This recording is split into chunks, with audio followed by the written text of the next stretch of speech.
ka-business, isang mapagpalang umaga sa ating lahat mga ka-business naming minamahal. So ayun po mga ka-business, no, kami po ay pupunta sa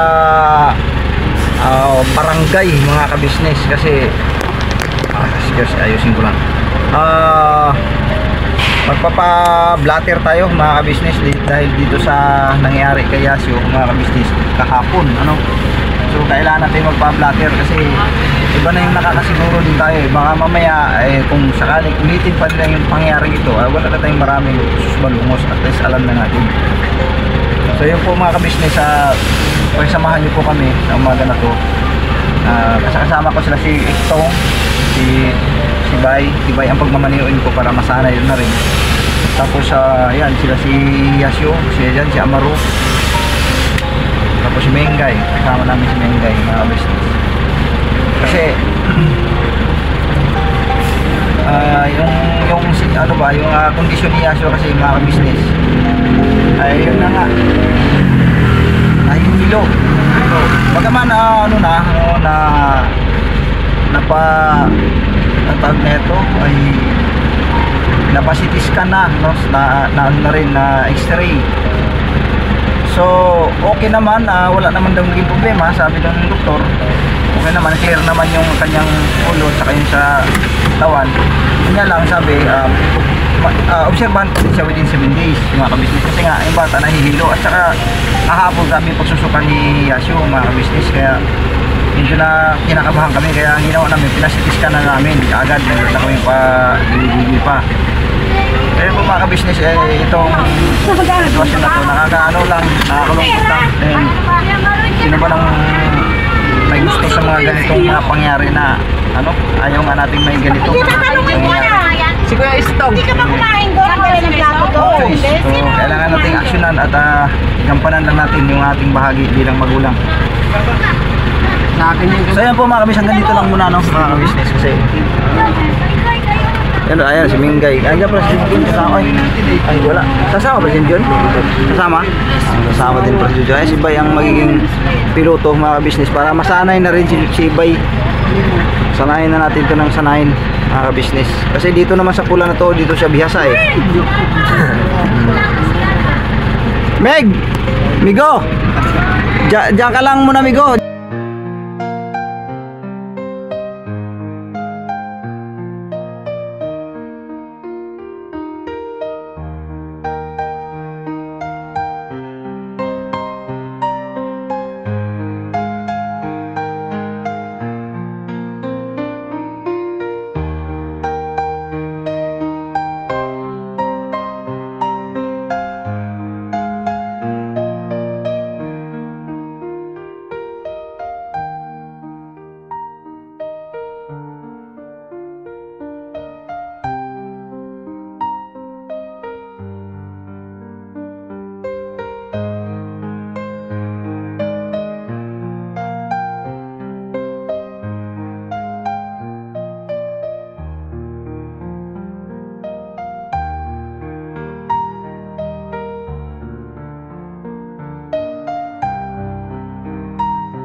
Isang mapagpalang araw po sa ating lahat mga ka-business. Ito na po yung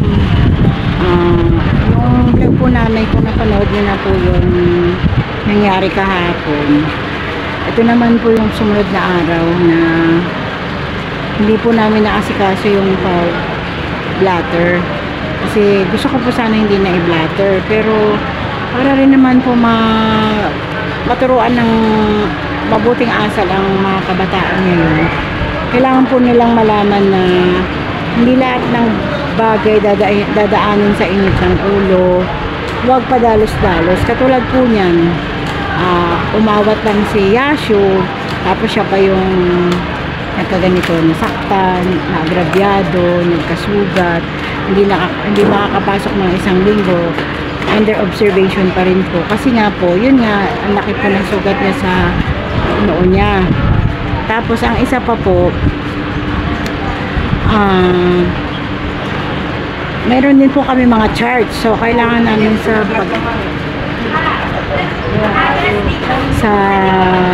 charts, mga choir member po sila. So, hindi po niya magagampanan yung kanyang tungkulin bilang choir member dahil po sa ganitong pangyayari.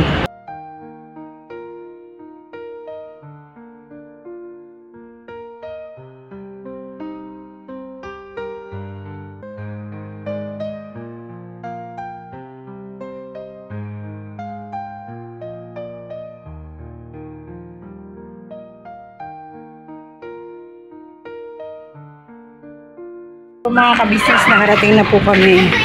Pagkatapos pong maipablatter namin yung kaso na ang bata nga po na nakit kay Yashu. Ayun po. Nag-file po kami ng anong tawag doon? Yung blatter. Opo. So, padadalan na po sila ng supina or sumon na mag-aarap kami sa barangay. Hindi naman po ibig sabihin ng pinablatter sila ay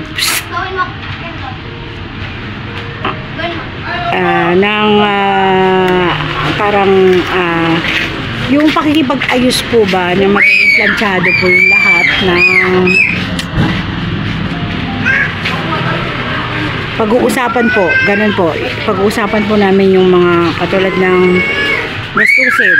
Si Amaro po ay wala naman pong tama sa katawan, kundi si Yashu lang po talaga. Ang dami niyang bukol sa ulo. Tapos yung mata niya po, yun, maganga po. Black na black dito. Tapos makirot. Yun. So kagabi, nagulat kami dahil madaling araw po siya suka ng suka. Sabi niya nahihilo pa siya. Siyempre, siguro po. Tapos ang kirot daw po ng mata niya, hindi niya ganong maidilat. Kasi nga po maga, tapos yung tahi nga po niya masakit pa. So yun po mga kabisnes. Hoy! Ikaw! Kenzo, dito ka! Dito kay Koy. Yan, nandyan po yung mga bata naglalaro, oh. Si Kenzo. Huwag kayo banda dyan, dito lang, dito. So ayan po, dito muna daw siya magtambay kala papaka-business niya. Kasi nabuburyong siya or mainit masyado po sa palkon. Tignan po yung mata ni Yashu. Diba po? Yan, hindi po siya makakapasok. Buti na lang po ay tapos na ang exam. Pero nagpadala na rin po kami ng mensahe sa teacher niya, sa ibang teacher niya. Tapos pinakita na rin po namin yung video ng kanyang yan po. Tinan niyo po mga kabisnes. Oh, meron po silang pinaglalaroan. Oh, mag-hi kayo. Hi! Hi po! Hello po mga kabisnes! Ano yung laruan ni Kenzo? Naiingit ang baby namin na. Baby, hi daw. Ay, ubos. Hi! Hi daw mga kabisnes. Hi. Oh, no, do not touch. Dirty yan. Ako na Kenzo, gawan natin ng bago. So, sila Kuya Boknoy po ay umalis kasama po si ate. Yan, bibigyan po natin ng paliwanag mamaya ang kanyang papa. Sa totoo lang po kagabi, hindi ko mapigilan sagutin si Kuya Boknoy kasi galit na galit po siya. Halos magpang-abot sila nung lola ng bata kasi yung nga po nangyari kagabi na dumating kami doon, nauna kami dumating doon. Sabi naman po ng lola ng bata, susunod siya. Tapos syempre hindi po kami papasok ng loob ng ospital na yon, ng clinic na yon, dahil wala po yung lola niya. Tsaka syempre sila po yung magbabayad nun eh. Tapos nung nagpangabot sila ni Kuya Boknoy, nagkataasan sila ng boses. Tapos yun nga, dinuro-duro niya si Kuya Boknoy. Sabi ko po sa kanya, dun sa lola ng bata, natural po ganun po yung reaksyon ng tatay. Kahit ako pinigilan ko lang din po yung sarili ko dahil may bata po akong dala. Sabi niya, wag mo kung tinataas-taasan ng boses. Nagtaas po talaga ng boses si Kuya Boknoy. Sabi ko sa kanya, pagpasensyahan niya muna po kasi nga, yan, may sakit po si Kuya Boknoy. Ay hindi, sabi niya ganun, nagalit siya. Sabi ko, pinapakalma ko po si Dudong at saka yung papa niya dun sa nangyari kagabi. Tapos yun, habang tinatay si Yashu, doon naman sila, bating naman po sila papadis, tsaka yung mga ibang kagwang. Nag-support din po sila sa amin.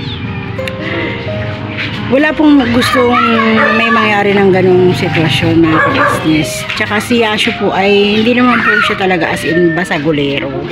Si Yashu po ay mas maraming kaibigan dahil palamigay po siya ng kahit ano po, understanding po siya, masipag po sa trabaho.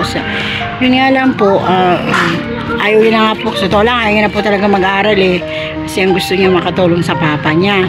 Pero ang sabi na anak, sabi niya pa nga po mga kabisnes, gusto na daw niya huminto ng pag-aaral. Magko-construction na lang daw po siya. Sabi ko, anak, ang pagko-construction, hindi naman masamang trabaho. Pero anak, ang construction ay nakakapagod, masakit sa katawan. Kung yung construction ay nakapix lang sa ganong sahod, diba po? Pagpalagay natin, ang construction is 500 pataas. Pag ikaw ba nagkapamilya, sa mahal ng bilihin ngayon, kung hindi ka makatapos ng pag-aaral, ganun lang ba yung gusto mo? Pag uwi mo, masakit ang katawan mo. Tapos, pagod ka pa. Yan po mga kabisnes, balikan ko po kayo mamaya kasi maglilinis pa po kami ng sugat ni Yasho. Pakabait na naka. Tinan mo, matangkad ka pa sa akin. Ilan taong ka na? 14. 14 ka pa lang, tapos si mama 45 na. Ayan po yung mga bata o mga kabisnes, nagpe-play silang tatlo. Lang! Ay, sis, nag-ukuba-kuba na akong bata, oy! Hindi ko pala nasabi sa'yo nararamdaman ko. Ang nararamdaman mo, te? Sa haba-haba ng panahon natin magkasama, hindi ko masabi yung sama ng loob ko. Oo, ako nga rin, masama rin loob ko eh. So, kung sana ang paliwanagan ka, pero ayaw mo makinig sa akin. Nilakad pa kayo, umalis ka na. Ibig sabihin, hindi mo ako ginagawang ate at ikaw ang naging ate sa atin dalawa. Naiintindihan mo ba yun, Jo? Hindi, te. Bakit ba? So, kung nga sa yung, magsabi. Kasi, di ba, ganito yun. Bagay? Uy, ganda naman nito. Meron pa pala. Bisita. Sino yan? Kami lang dalawa. Ngayon, te. Ganito yun eh. So, ako magpasalamat sa'yo. Bakit?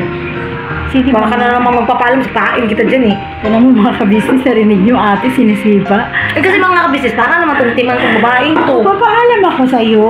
Magpapasalamat ako kasi hindi ako nakapagpasalamat sa'yo kanina. Okay, sige. Kasi sinamahan mo kami hanggang umaga. Pamilya naman tayo. Pero sabi mo, sipain mo ko. Paano Hindi kasi para ka kasi magpapaalam na naman. Alam mo kasi mga kabisnes, silang business na yun. Sasabihin ako, chat ako, kayo nang bahala ni Nika sa kaya ano kay Shoko, sa mga kay Kia. Siyempre naglalambing lang bilang ate. Diba, mga kabisnes? Alam ko namang mahal mo ako. Mahal mo ba ako? Oo naman. Ipingin mo ng 10. Sampo dito, sandaan meron. Charot. Si Maldita po wala pong barya buo Wala pa po. akong barya, mga Kasi po lahat po ng wallet ni Maldita may laman. May namang ATM, tapos mga resibo, mga utang, yun. Hindi nga. Thank you talaga sa inyo ni Bayan. Pati si Goy po nagpuyat din. Di ano lang din naman kasi syempre, nag-aalala rin kay Yasho. Sabagay. Di ba sino bang hindi nag-alala? Sila ate. Si ate nga di nakatulog eh. Si ate po, Si hanggang Nika, umaga po. nag-chat yun si Nika, sila Intoy kagabi, nagtatanong kung Hanggang kamusta. umaga po, inabangan po kami ni ate pag uwi namin. Sila Paps, laging nag-update sa GC. Oh, lahat po mga ka-business. Ano si Kun?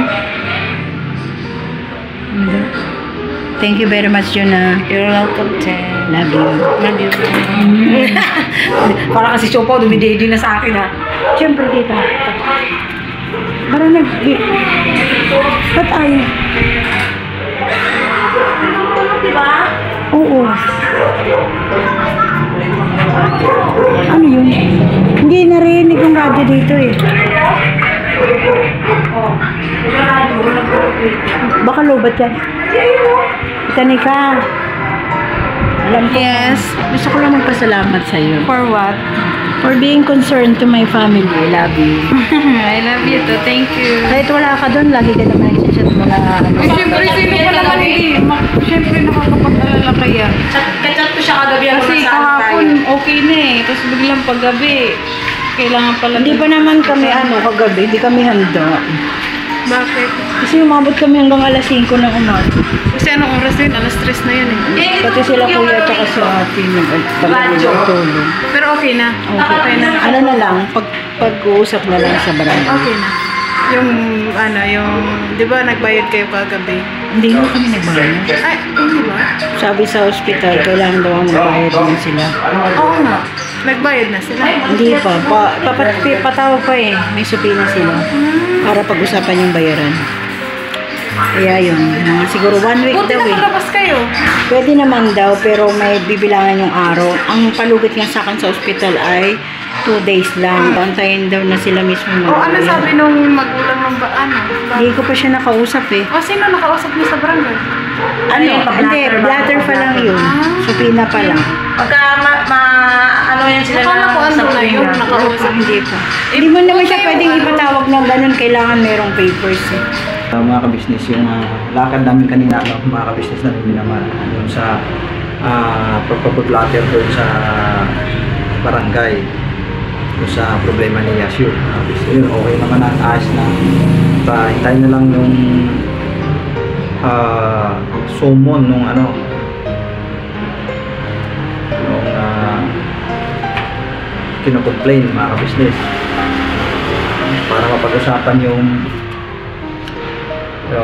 ito sa kalagayan ni Yasio. Bukod pa doon yung nagastos doon sa mga pagpapa CT scan, mga ka-business, saka yung x-ray, mga ka-business. Siyempre kailangan nilang sagutin yun, mga ka-business, yung minamahal. Kaya lang naman kasi namin dinala si Yasio doon sa pagpapa CT scan. Unang-una, para makakasiguro tayo. Pangalawa, mga ka-business, kasi nga nagsuka siya, no? Nagsuka siya, mga ka-business. Hanggang pagpunta namin sa ospital, nagsuka yan. Tapos may mga kasamang sagot pa. So yun po, mga ka-business, hanggang dito na lang, no? Yung video, mga ka-business, na may namahal. Salamat po sa pagsama sa amin, mga ka-business. Yun, ito na nga yung Yasio. Linisin pa yan, mga ka-business. God bless po sa ating lahat, mga ka-business minamahal. Please support po ka-business official Papa Lins TV, ka-business family. At siyempre sa lahat po ng mga kagwangs at Vera and Lito official, mga ka-business. Salamat po, God bless po sa ating lahat. Birabanat na po tayo, mga ka-business. Right.